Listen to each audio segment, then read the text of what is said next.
Delighted to be welcoming Erica M. here today to give our second keynote presentation. Erica M. is the creator and publisher of www.yummymummyclub.ca. It's also on Twitter, so for those of you live tweeting, you can certainly look Erica up on Yummy Mummy Club and tag that during her talk.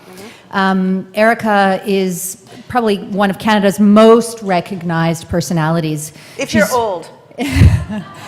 If you're young, yeah. Show of hands, show of hands. There we go. So Erica was chosen to be the first female Much Music host. She became the voice of her generation.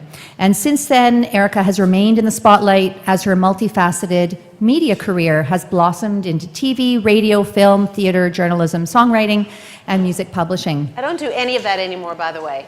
Honestly, I just do this. I'm saying I'm bugging you. See, you better bug me during my talk because I'm bugging you. So yummymummyclub.ca is the online social network that speaks to the woman in every mother. Erica's message, as you will hear, is one of empowerment. It was her difficult transition from career woman to the exhausted mother that inspired Erica to create an online destination for women with children. A multitasking mom of two, Erica and her Yummy YMC team have become well-read resources for Canadian women looking for insight and advice on how to survive mommydom. Coming up with new and playful ways to connect brands with moms is Erica's definition of fun, and clearly she doesn't get out very much. So her son Joshua, daughter Jessie, and her husband Terry are the reason Erica is a yummy mummy. And stay tuned for what promises to be an absolutely fascinating story of how Erica partnered with academics to translate the science to the masses. Erica. Yeah, that really is a story. So hi everybody, how are you? So as you can tell by my bio, I'm not a researcher, I'm not a scientist, so I'm very uncomfortable in this room. And I hope that what I say to you will translate. I am the art of the art and science of knowledge translation. My job here today is tell the story about a program or a campaign that I worked on with Dr. Christine Chambers. It was #ItDoesn'tHaveToHurt. It was very successful. I'm going to show you how we did it, the things that that made it successful, how you can replicate it, and a reality check that if you do want to do what we did, there are some sort of landmines that you have to be aware of. So hopefully I'm going to get through all of it, and we won't have any technical glitches, and you'll be fully entertained, and you will learn a lot today. So first of all, I want to digress as I usually do. What do you want me to do? Oh, okay, sorry. I don't care if anyway, as long as you hear me and look there, we're good. You know what I look like, right? Okay, so let's talk about why I'm digressing. My daughter, Jessie, was diagnosed with severe anaphylaxis when she was 18 months old, so we're that family that has trouble going to restaurants, etc. And about 4 months ago, she had an extreme allergic reaction, and it ended us into at Sick Kids Hospital, where she had hives on top of her hives. I had to give her the EpiPen. It was fine, not too scary. While she was lying in that room being monitored, someone came in and said, "Excuse me, I'm with the anaphylaxis research group, and we would like to know if we can include you and your daughter in our research. What are you looking at? We want to see how the blood changes in children while they're having a reaction." She said that we're having trouble getting families to sign up because usually when a child is at Sick Kids, they are in distress, and the last thing a parent wants to do is create more distress for the kid. I, on the other hand, I went, "Research? I'm interested. What's involved?" My daughter's looking at me like, "What?" And they said, "All we need to do is take some blood." My daughter goes, "No, I don't want to do it." And I said, "Wait, hold on a sec. Excuse me," to the woman who asked us, "Do you have any EMLA cream?" And she said, "Well, yes, of course we do." I said, "Could you rub it on my daughter's arm before you take her blood?" They said, "Of course we can." So I turned to my daughter, this is 100% true, and I said, "Jessie, it doesn't have to hurt." And she said, "Really?" I said, "Yeah, we'll just put the cream on, we'll do it." And so my daughter was able to give her blood, and now she's part of this really exciting research to help other families suffering from anaphylaxis. So I am just one of the thousands of families in Canada who have benefited in ways that Dr. Christine Chambers and myself could ever have imagined, because the research that Christine's team, Dr. Chambers' team, did has now filtered down into a way that I can consume it. And I want to share my story on how we did it. So let's start right at the beginning with this little video. And hopefully I can play the video. You see, okay, just bear with me. Don't look. Don't look. That's cheating. Here we go. We live in a connected world. Social media has the power to connect us with people and information from anywhere at any time. Today, more than ever, parents are using these tools to share news, support one another, and seek information. And that changes everything. In many areas of research, there is a 17-year gap between when the research is done and when it is used in everyday life. Think about what that means for research about children's health. That's an entire childhood, a whole generation who miss out on the benefits of that knowledge. But if social media could be a place for parents to find real, fact-based information directly from the scientists studying it, well, it would be a game changer. Dr. Christine Chambers from the Centre for Pediatric Pain Research and her colleagues from across Canada recognize that parents are turning to social media to find ways to help their children deal with pain from things like needles, surgery, and stomach aches. So Christine created a video about ways to manage needle pain and shared it on YouTube. They used Twitter, Facebook, and email to get it in front of parents. And it worked. The public took interest, and media from around the world picked up the story. The video has been viewed over 100,000 times in more than 120 countries and has inspired the creation of even more videos, which are now part of an award-winning series. Christine recognized the power of Twitter and used it to help spread her message. She connected with influencers like Andre Picard from the Globe and Mail, who began sharing content about children's pain and even wrote a piece about it. She connected directly with parents looking to advocate for their children's well-being. Parents like Isabel Jordan, for whom finding and sharing information about her son's pain had become part of her routine. And she connected with Erica M. from YummyMummyClub.ca, who included the YouTube video in a blog post and helped push the information out to hundreds of thousands of parents online. The interaction sparked an idea, and the two met in person to talk about developing the It Doesn't Have to Hurt initiative. This initiative, funded by the Canadian Institutes of Health Research, brings together an internationally known team of health researchers, organizations, and input from a panel of parents, and all thanks to a few messages sent in 140 characters or less. Digital influencers have had a major impact on helping us push out this research. The connections that have been made give us a platform that could help us reach millions of people every month. And the best part? Parents are using this new information in their everyday lives. Change is happening right before our eyes. Research findings just can't sit on the shelf anymore. Our findings from studying this initiative will help us learn how to get quality information into the hands of parents who need it now. Together, we can unlock the full potential of social media to help children with pain.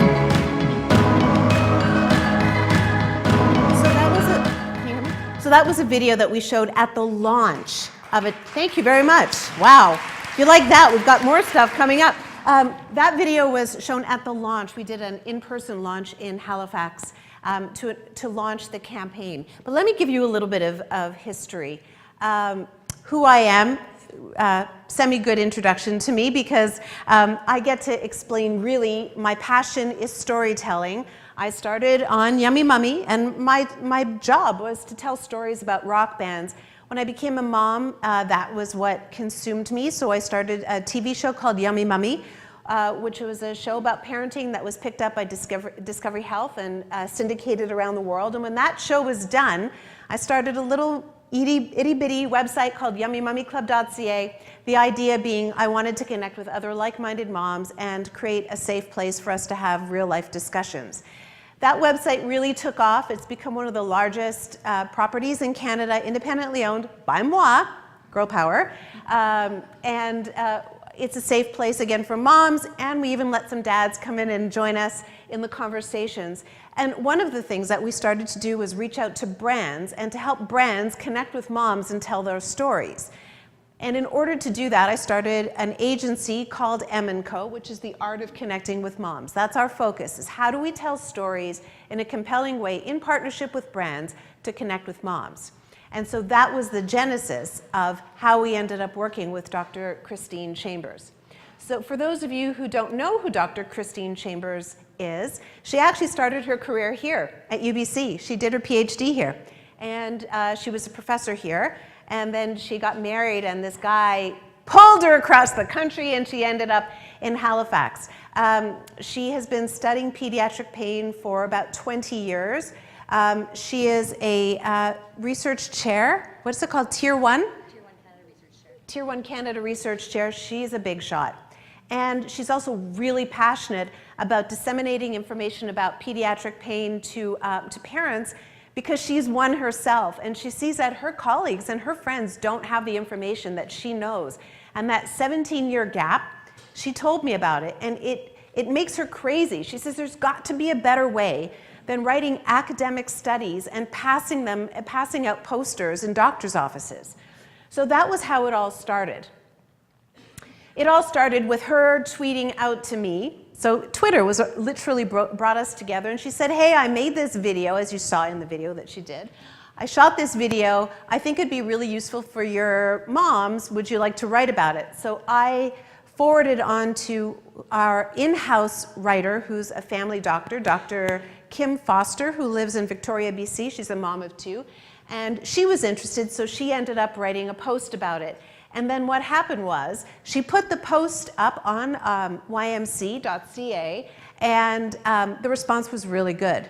What Dr. Chambers saw was that those page views or those video views were really hard to come by, but once it was posted on YMC and we leveraged our power of social media, she saw the numbers start to really rise quickly, and she said, this is interesting. YMC already has the audience that I want to connect with. So she tweeted me again, and she said, hey, I'm a researcher. Would you like to meet me and have a meeting in person? And so I said yes. Now a lot of you go, well, you're Erica M., you're on TV, et cetera. So yeah, but we're all open to opportunities. By the way, she did ask other websites or parent-focused things, but I was the only one who responded. Smart, huh? So she and I met up for coffee. She flew in from Halifax, and she said to me, I have a problem. I have all this amazing research, but it's taking me 17 years. It will take me 17 years to get it into the hands of parents. I want them to have it now. She says, I see you working with brands like Dove. Can you do what you do with, say, Dove? If I was your client, can you tell parents about my research? I was like, yeah, I think we could. I get what you're saying. And I said, so in other words, we would tell your stories in our voice and making sure that all the research that you've spent years creating is embedded there faithfully. And she said, yes, that's what we're looking at. So we shook hands and we agreed to do a CIHR grant. Now, I have no idea, or I had no idea what that was. I didn't know what I was getting myself into, but we shook hands. We put together a grant. It took us 11 months to hear back on it. And the idea, when we presented it in the grant, was that YMC would provide parents with important information provided by Dr. Christine's team, and then we together would tap into the Canadian parenting community for more research. In other words, we would use this as research as much as we would push out content. We would also learn from the audience in doing this. Well, we got the grant, and then we started to get to work. That was the exciting part for us, because we had to strategize on how best to leverage both of our strengths. So the Center for Pediatric Pain Research brought with them a hashtag. As you all know, it doesn't have to hurt. Christine had already, Dr. Chambers had already launched with that, with her video. She also had years of research that were perfect for our audience. Then she assembled 2 panels. She was tasked with assembling a parent panel, which we helped her find parents who have children who have dealt with a lot of pain in their lives, different kinds of pain. And they would be the prism through which all the content would be vetted from a parent perspective. Similarly, she invited several of her colleagues to join a scientist panel. Once again, all the content would be vetted by them to make sure that all the evidence-based research was presented in an understandable way, and that we were true to the research. On our end, our job was to find compelling storytellers who can bring to life the points that Christine wanted, or Dr. Chambers wants to bring to life. It was our job to leverage our knowledge and our use of social media platforms, our understanding of Twitter, of Facebook. We used our newsletters, our website, our various platforms, and of course, it was our job to leverage the audience and to make sure that the audience would be getting this information. So what we did was, once we got the grant, we didn't immediately decide what we were going to talk about. What we decided was how we were going to talk about it. We discussed the tactics and the strategy rather than the actual stories. So what we did was, before we even launched the program, Dr. Chambers and the YMCA Code team came up with a list of questions for a survey that we sent to our audience. We have about 80,000 parents who are subscribed to our newsletter. We sent them this survey. We had a little over 2,000 respondents who took the survey, and we gave Dr. Chambers and her team an absolute heart attack, because one of the questions on the survey was, would you like to do an in-person phone conversation? Like, would you like to have a call with one of the researchers? And I literally made her cry, because 500 people responded, and she didn't have time. We thought we'd get 50. So before we actually launched the program, she had time to interview 200 families, but she literally wept, because I guess it's like, moms who nurse, and when you spill the breast milk, it's like so painful to give. For her to get survey people, to get real families who want to participate in research, and to turn them away was very painful for her. However, they did get some great learnings, and so what we did was we decided that the first quarter would be, we would predefine what we were going to write about, based on what we learned in the survey, but also based on Christine's gut feeling and what I felt our parents would like to learn. But what we did do for the year is that we decided that we would do a story a month, a blog post a month on a different topic. We decided to do 4 videos, and this was all in the grant, by the way. We decided that we would do 4 polls. So each quarter we would do something on our Facebook poll. We would incentivize people with prizing and ask them questions and learn from that. That we would do 2 big Twitter parties, and I'll explain what those are, don't worry. For those of you who don't know what a Twitter party is, we'll tell you. And we also came up with something called social media images. Once again, I'll explain what those are, but they're another way of sort of translating the research into bite-sized pieces. So that was the plan, is we didn't know the stories we would tell, but we did know how we were going to tell the stories, the different tactics. So our job then was to go out and find the right people to tell their real life stories. And so we did call outs for, like, has anybody had trouble breastfeeding, or not breastfeeding, has anyone had to deal with a child in pain? Or do you know anybody who has a child with chronic pain? Or is there anybody that you know who has a daughter who is dealing with menstrual pain? And then we got all this feedback from our community, and then we would get them to write the story with the key findings, the evidence-based research embedded in every story. And of course, every story was then vetted by the parent panel and the science panel. So this is a little snapshot of some of the stories that we told. Like I said, welcome to motherhood past the pain relievers. We had a family whose daughter has so many problems with her health and lives with chronic pain. They told their story about how the hospital didn't believe them, and it was really heartbreaking, but they included all kinds of really interesting, useful information for parents who are also dealing with that sort of not knowing where the pain is coming from, so how to advocate on behalf of your kids. Post-surgery, growing pains, is it true or not? You'll have to read the post to find out. And then we decided to do 4 videos, again, soliciting stories from our audience. And this video was, I think you've seen this one, Lori. Jack Horrigan is a mom of a daughter who was in the NICU, And this video has since won CIHR's video for Best Health Knowledge Translation. And I'm just trying to make this happen, and I didn't. Come on, there, okay.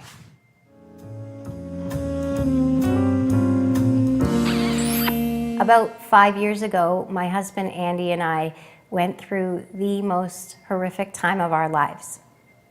Our daughter Tess was born 12 weeks early, and she weighed 2 pounds, 5 ounces.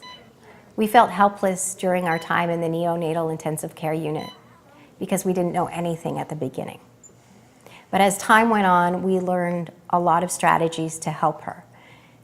Premature babies get so many painful procedures a day, and watching Tess go through all of that was horrible. She experienced heel pricks and injections and IVs, and there were times when she would get eye procedures that were so invasive that I had to leave the room. So we got a crash course in pain management, and I want to share that with you today so that you could use it for your newborn, whether your baby is premature or not. One of the greatest things we learned in the unit about pain management was simple. It was just skin to skin. Skin to skin is just placing your baby on your skin. I was so terrified to even touch her or hold her for the first time.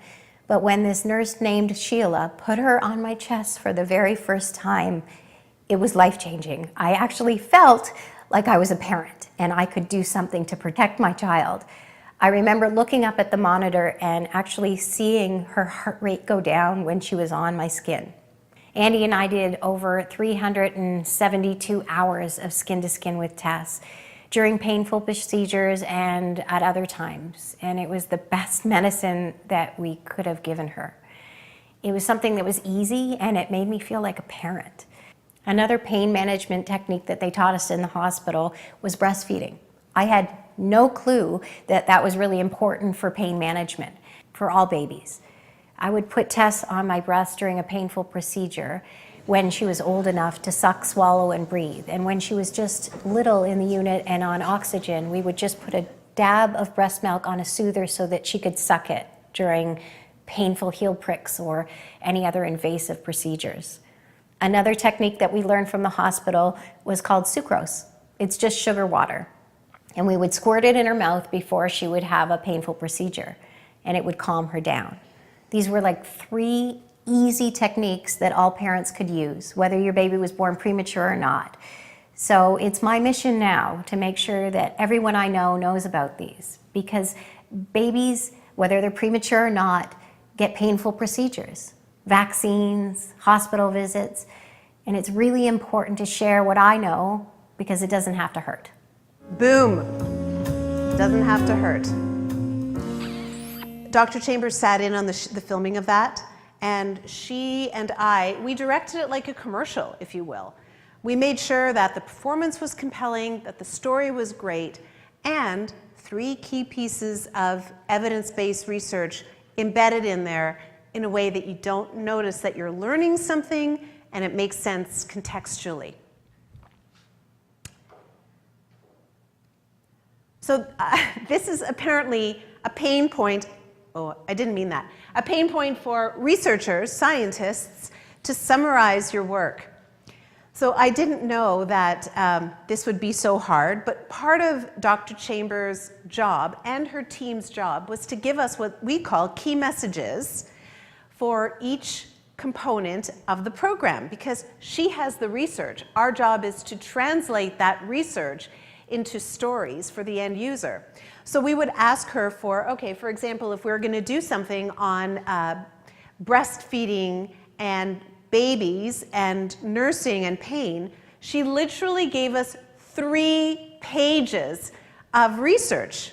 It was like, can you not just give us a few paragraphs or something, key messages? She goes, oh no, no. We worked very hard on this research. You need to know everything about it. Our job was to take those 3 pages and compress it into 1 image with 1 sentence in what we called social images. So we had to summarize the key points. And I understand for those of you who are doing really in-depth research that it's almost like your baby and you don't want to part with any of the information, but you're going to have to learn how to synthesize your findings, not just for your colleagues, but for the end user. What is most important for me? What do I need to know? Just tell me now. One sentence. So when we put these social images together with Dr. Chambers, she freaked out because that one up in the top corner, breastfeeding and needles equals it doesn't have to hurt. She said, oh my God, that is 5 years of research in one image.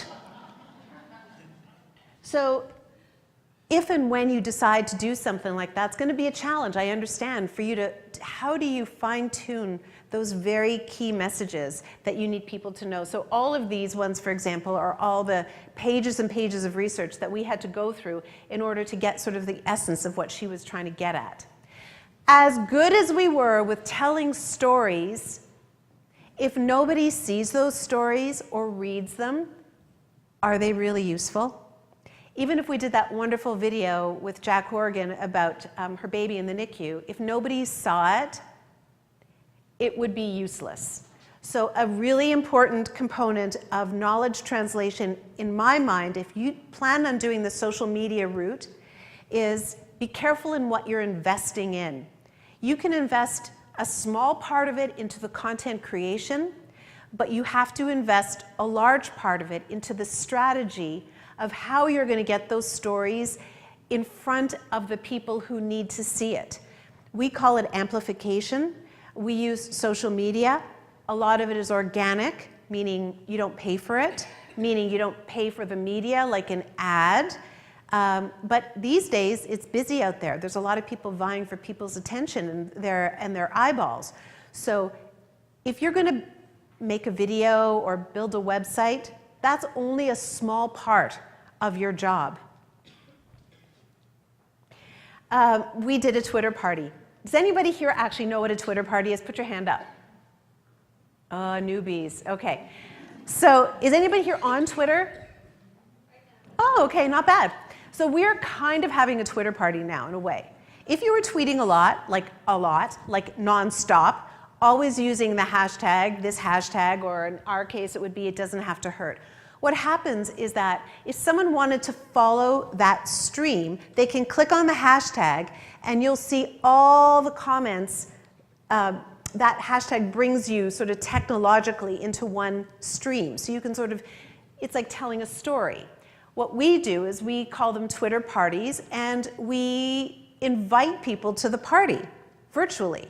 So the invitation sits on our website. We send out an e-blast. We do it on Twitter, we do it on Instagram, we do it on Facebook, and we say, come and join us for an in-depth conversation with Dr. Christine Chambers and her team. She invites a lot of her science colleagues, we invite a lot of the people who write the content, and we invite parents to come and learn. We also incentivize them with gift cards. We want them to come, we want them to participate. The conversation is off the chains, crazy. People talking about issues that they've had, people connecting with scientists. Like, when do regular people get a chance to speak to doctors and scientists and ask them the burning questions that they've always had? So we facilitate that. It was so successful, is that one of the, we filled our stream with a bunch of questions, but also, and we pre-schedule these. So we know that there's going to be these questions asked by our audience. And then we also embed a bunch of content. So any of the content that we had already created, we linked to in that party for people to bookmark so they can hold on to it. Because if that was their interest, we had lots of content about it that we had created. And one of the things that we linked to was that on Sick Kids has a website called About Kids Health. And on there, there's a diagram showing what a child's face may look like when they're experiencing different levels of pain. So we said to them, if you're wondering, if your kid can't articulate how much pain they're in, click here and look at this diagram. We crashed the website. Yes. So to us, that shows that there was high engagement. People were really looking for that information and they found it useful, and we caused action and behavior in those Twitter parties. The Twitter party itself was so successful that Twitter Canada caught wind of it, and they actually invited us to host our next one in real life at their head office, which they've never done before. And we did it. And what we did is we tried to replicate what we do virtually in real life. So we invited a whole bunch of people who were involved in the campaign. People flew in from around Canada, from the medical scientist community, research community. We had the president of Dow there, the president of IWK there, and we had people from Sick Kids and various researchers. We had a lot of the families who participated in the program. We had a lot of social media moms, because we have what's called influencers, which is a form of advertising right now, of marketing. So we had several moms and dads come in there. And we all got in a room together, and there was some great conversation had in real life. But at 9 o'clock, the virtual party started. Everybody stopped talking. We paired the scientists with moms who knew how to do Twitter parties and social media, and everybody started tweeting their faces off. Dr. Chambers and I were pulled into the back room. Twitter has a special app that they only use for Justin Trudeau and sports stars. They let us use it, which is essentially people would tweet us questions, and Dr. Chambers and I would answer via video. It was really cool. We felt like superstars. Huge engagement, very successful, and such an interesting culmination of bringing the two groups, the art and science, together literally in one room. Okay, you're all sitting here. I knew this would happen. You're scientists, you're researching, like, Erica, these are great stories. But come on, did you move the needle?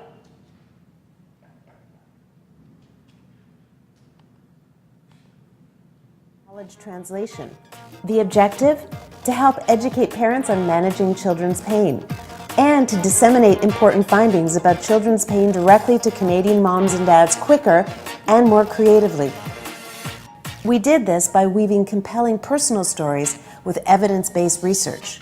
We leveraged the award-winning YMC and M&Co's influence in the online mom community with the medical community. There was both a national and grassroots omni-channel approach, amplified by a passionate team of mom influencers. Word of mouth amongst moms changed behavior. Posts on the YMC website had over 42,000 page views. Our videos were popular with moms, 150,000 plus plays on YouTube and Facebook. Our It Doesn't Have to Hurt Twitter party trended nationwide and drove so much traffic, we crashed the Sick Kids website. Our polls reached over 916,000 on Facebook alone. Our social media generated over 3 million impressions in earned media.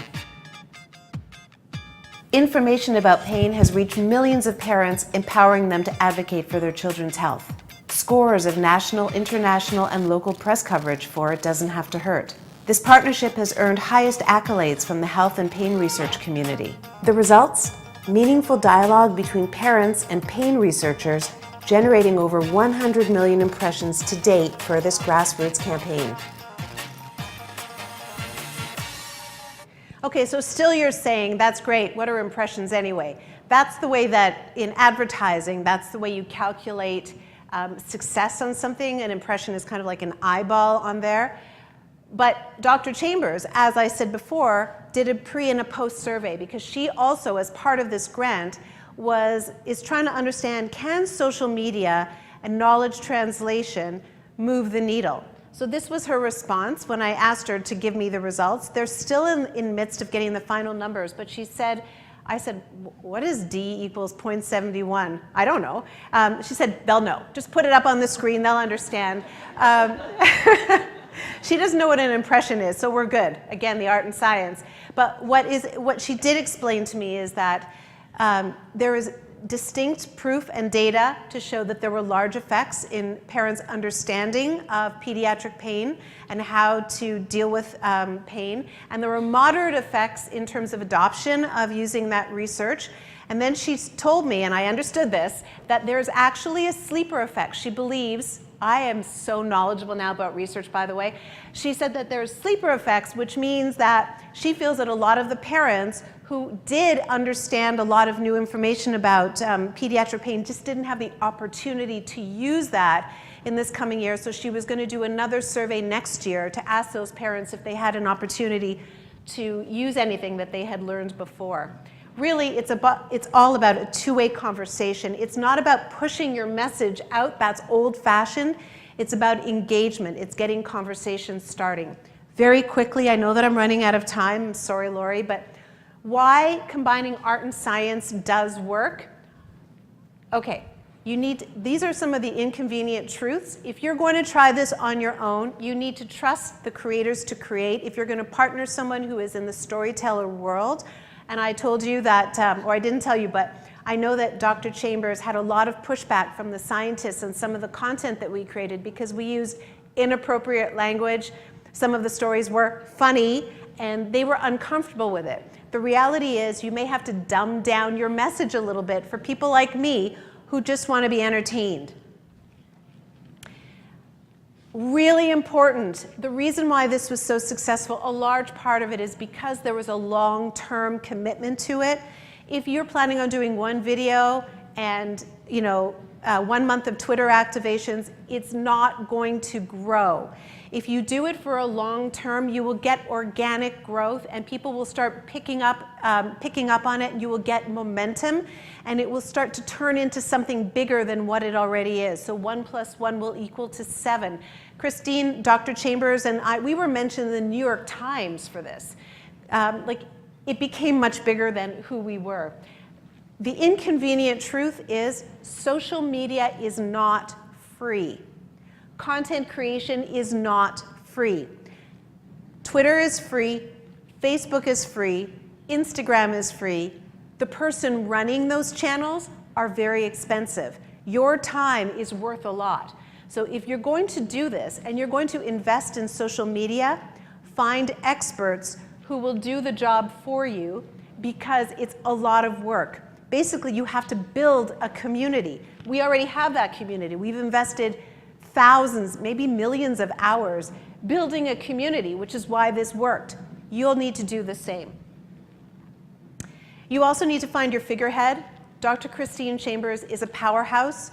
She was like a duck to water with Twitter and social media. She's very gregarious and she likes being in the public eye. If you plan on doing knowledge translation and you want there to be that large momentum again, either you or someone from your group will have to probably be the personal connection because to me, social media is relationship marketing. So if you can put a face to the issue, it will be significantly better. Again, I know a lot of people who are in your world are not comfortable being in the public eye and putting yourself out there, so you need to find someone from your community who will be comfortable as your figurehead. And ultimately, you need to go where your audience is when you create that content. Don't expect to have an awesome video or a great website and put it up and expect people to come. Ask Dr. Chambers what happened. When she shot her video, it sat there until we started to promote it and other people in the public eye started to promote it.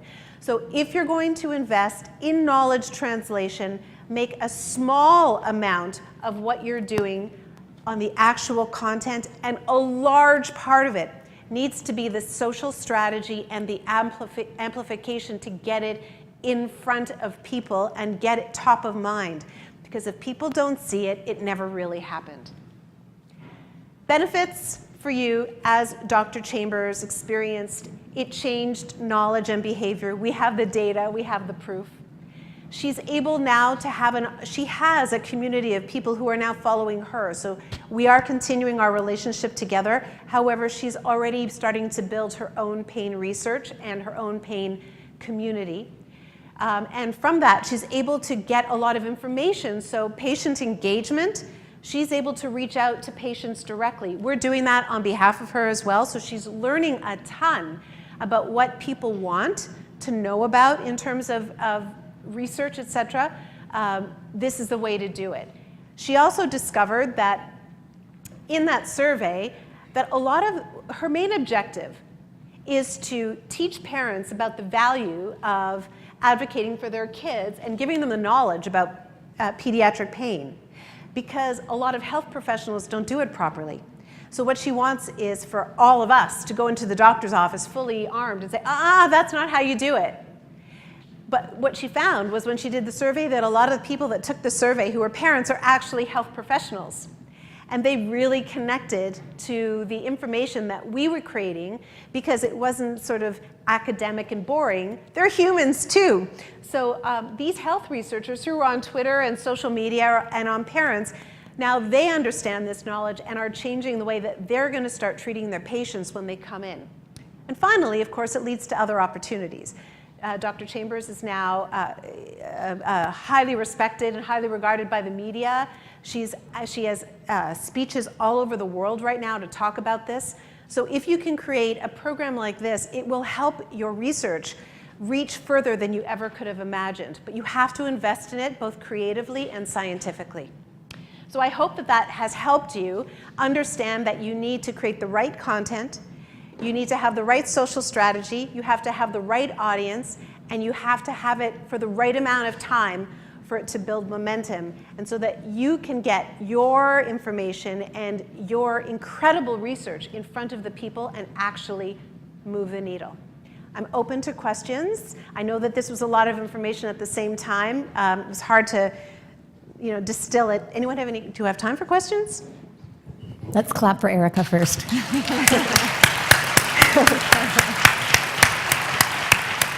Do you have any questions or comments? We can start a conversation about this, but I'm only here for now, and then I go back to Toronto, so don't be shy. I have a question. Fabulous campaign, Erica, and I've been watching it very, very closely over the last 2 years. What do you think that there might be any unique aspects to applying this kind of campaign to the work that folks in this room do around women's health? So is there something very special about pediatric pain that made your experience what it was? No, I don't think so. In fact, I can't remember the exact quote, but Andre Picard said that pediatric pain is in fact something that we all deal with, but it's not top of mind of anybody. He said it way better than me, but it's top of mind of no one. So you would never have thought that 100 million impressions would have been generated for pediatric pain. It's not even a disease, right? So no, it's the way you tell the stories and you make it important, you make it relevant, you contextualize it for people and they go, oh, I didn't even know that. In fact, when we do the research and we ask people a lot of questions, what would you like us to talk about next? A lot of people said, I don't even know what I don't know. Can you tell us what we need to know next? Thanks very much. I was just wondering, you said, when Dr. Christine had come to you, she'd also contacted a bunch of others, and you were the only one who responded. What was your motivator? What did she do that engaged you, or how would you recommend that somebody, reach out to make that partnership? Would you work with me, or? Well, it's a good question.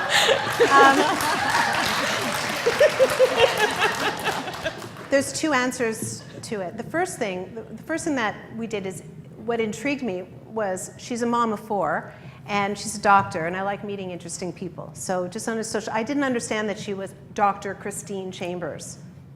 I'm just kind of kooky like that, and I meet a lot of people on Twitter. So to me, it was a great gift that she turned out to be who she is. I also say yes to a lot of people, and everybody sort of backs out. They never deliver, and she did. In fact, she over-delivered. She freaked me out. She's amazing. Sure, we're going to do a grant for $200,000. It'll be great. It's all right, I'm in. It's never going to work. Of course it'll work. She knew it. She made it happen. But what was compelling for me is that this was a win-win situation because we have an audience that's hungry for health information. If you, I don't know if you know this, but the #1 thing that parents Google is health information.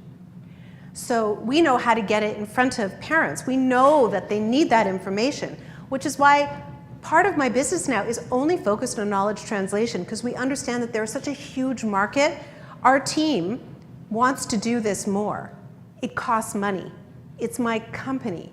So as much as I would like to do this for free, because I know that everyone is doing extraordinary research, like how motherhood changes your brain. Someone was telling me about that. That's incredible. But I need to pay everybody. So you need to knock on Trudeau's door and say, I have this amazing opportunity, and if you don't get the grant now, you'll do it again next year, but you can cite the success of this, right? That we actually, Dr. Chambers told me about people who are making videos, who are and shooting videos and making their own little websites because they're getting grants for knowledge translation that nobody goes to look at. And why is it that the government is asking scientists and researchers to be communicators? That's not your job.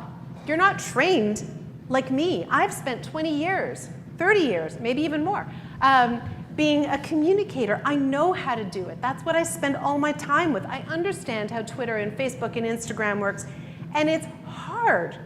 So really, don't waste your money. Be smart and partner with people who know what they're doing while you go out and do amazing research. Is that it? Come on.